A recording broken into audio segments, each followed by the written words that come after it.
प्यारे देशवासियों, नमस्कार। वर्तमान में जिस पार्टी की केंद्र में सरकार है, इनकी बड़े विचित्र किस्म के विचार हैं। यानी धार्मिक भावनाएं भड़काना इनके लिए सबसे बड़ा हथियार है। चुनाव के लिए यानी वोट के लिए सबसे बड़ा हथियार इनका है धार्मिक भावनाओं भड़काना। यानी जैसे मंदिर था, हमेशा ये राम मंदिर के बारे में आगे इसके वोट मांगते थे। राम मंदिर की भावनाएं भड़का देंगे और उसके बाद जो है उनका वोट बैंक बढ़ता था।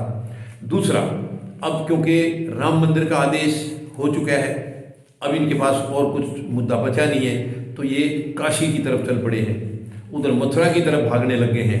यानी काशी का सेम वही उसी तरीके से वोट बैंक में फिर इस्तेमाल कर रहे हैं। यानी कि सरकार जो है, क्या वो रिश्वत मांग रही है जनता से कि हमने तुम्हारा कोई काम। देखिए, पहली बात तो ये कोई भी काम देश के लिए नहीं करते, ये अपने हित में करते हैं। राम मंदिर बनवाना भी ये कोई देश की वजह से नहीं बनाया, इन्होंने अपने हित में बनाया, अपने वोट बैंक के लिए। और वो भी इसके अंदर जो चंदा आया है, कभी इसका हिसाब नहीं मिलेगा, कभी हिसाब नहीं मिलेगा।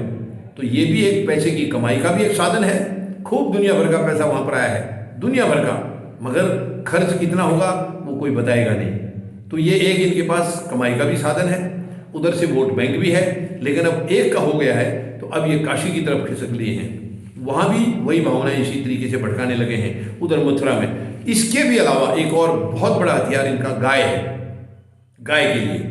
यानी गाय भी इनके लिए वोट बैंक है। अभी प्रधानमंत्री महोदय ने उत्तर प्रदेश में कहा था, गाय हमारी माता है, गाय हमारी माता है और हमें इनकी पूजा करनी है, गाय की हमें पूजा करनी चाहिए, हमारे पूजनीय है, ये प्रधानमंत्री महोदय ने कहा था।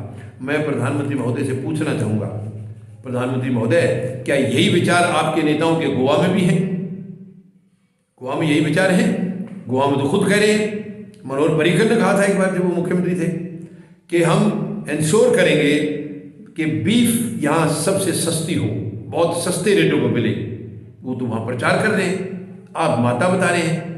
इसके अलावा प्रधानमंत्री महोदय, आपके जो महान व्यक्तित्व हुए हैं सावरकर, आप उन महान व्यक्तित्व को, जिनको कि हर जगह आप गांधी से भी, महात्मा गांधी से भी ऊंचा समझते हैं उनको, 1930 में उनके गाय के लिए क्या विचार थे, क्या आप उनको बताएंगे देश के सामने? वो तो आप ही के आदर्श रहे हैं, आप उनको आदर्श मानते हो, आप उनके विचार भी बता दीजिए। हालांकि बाला मराठी जर्नल में लिखा गया है कि गाय का पूजन जो करता है वो सच्चा हिंदू है, ये लिखा गया है, उसके अंदर लिखा गया है। मगर प्रधानमंत्री महोदय, ये सावरकर वीर स्मारक में पेज नंबर 1.5 पर लिखा गया है कि गाय को जो माता मानते हैं वो नीचे किस्म के मनुष्य हैं। ये उसमें लिखा हुआ है कि गाय को माता मानने वाले नीचे किस्म के मनुष्य हैं। इसके अलावा उन्होंने ये तर्क भी दिया है, क्योंकि गाय माता नहीं हो सकती है, वो अपने ही मलमूत्र में बैठती है, उसको इतनी शुद्ध नहीं है कि उसके अंदर नहीं बैठना चाहिए। ये उस किताब में लिखा हुआ है सावरकर की में। प्रधानमंत्री महोदय, क्या बताएंगे?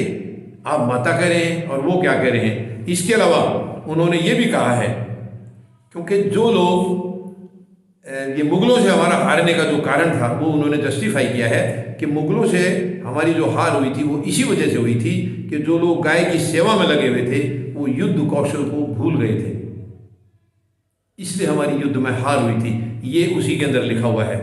और यहाँ तक कहा है कि देश को बचाने के लिए गाय का बलिदान जरूरी है। यानी ये सेना के लिए भोजन बनेगा, भोजन के काम आएगी।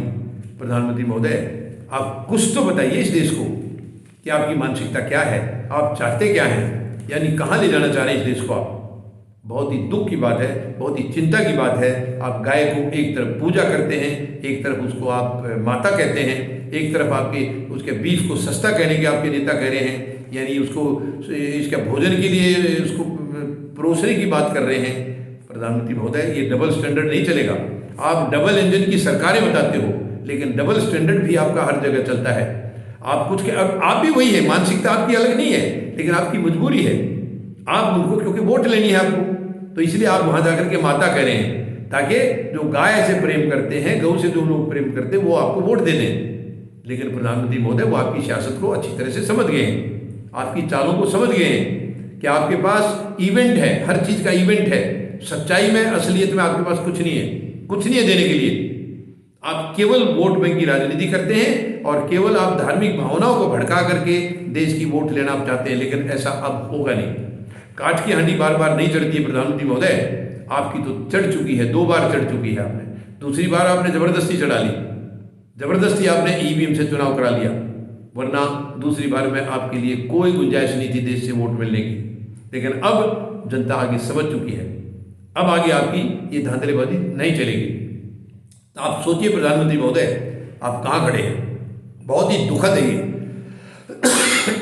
सॉरी, बहुत ही दुखद है, आप जनता को गुमराह कर रहे हैं। उम्मीद है आप इस पर पुनः विचार करेंगे। धन्यवाद। जय जवान,